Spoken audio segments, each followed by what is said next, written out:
सरकारने काढलेल्या अधिसूचनेबद्दल मला माहित नव्हतं, विषय कॅबिनेटमध्ये आला नाही। एबीपी माझाशी बोलताना छगन भुजबळ यांचं मोठं वक्तव्य।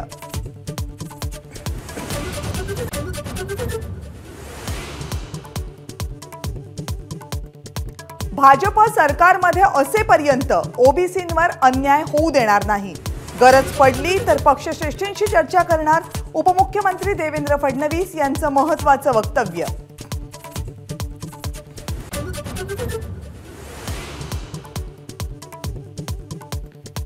सगळे सोयरे संदर्भातली अधिसूचना रद्द करण्याची भुजबळांची मागणी चुकीची। ओबीसी महासंघाचे अध्यक्ष बबनराव तायवाडे यांची भुजबळांशी असहमती।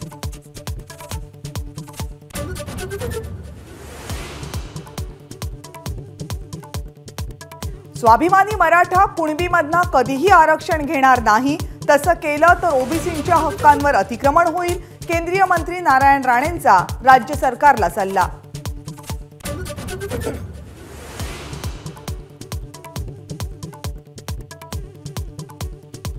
सगळे सोयरे म्हणजे सरसकट मराठ्यांना आरक्षण। मनोज जरांगेंचा मोठा दावा, तर फक्त नोंदी मिळालेल्यांनाच कुणबी दाखले। फडणवीसांची प्रतिक्रिया।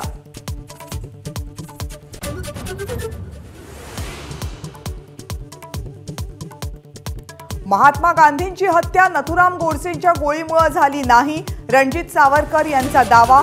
फॉरेन्सिक रिपोर्टच्या आधारे विधान केल्याची भूमिका।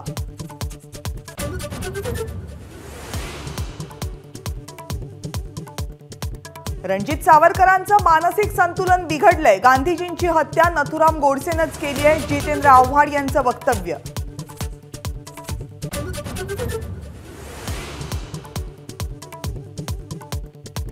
युतीबाबत उद्धव ठाकरे कुणाला घाबरतायत? प्रकाश आंबेडकर यांचा सवाल।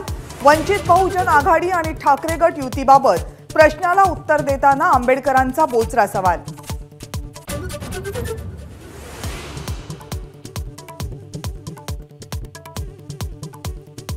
राष्ट्रवादी काँग्रेसच्या आमदार अपात्रता प्रकरणी विधानसभा अध्यक्ष राहुल नार्वेकरांना मुदतवाढ।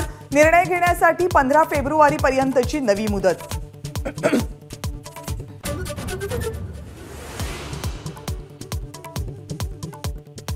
फडणवीसांच्या पुढाकारातून 3.25 लाख कोटींचे करार। 7 कंपन्यांशी केलेल्या करारातून 60,000हून अधिक रोजगार निर्मिती होणार।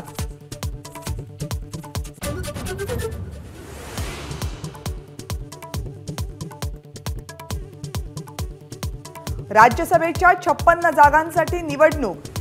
महाराष्ट्रातल्या 6 जागांचा समावेश। 15 राज्यातील 56 जागांसाठी 27 फेब्रुवारीला मतदान।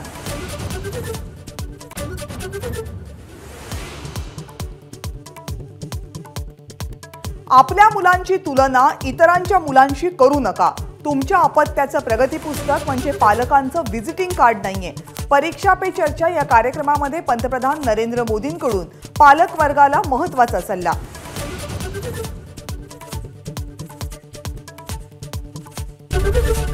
एबीपी माझा, उघडा डोळे बघा नीट।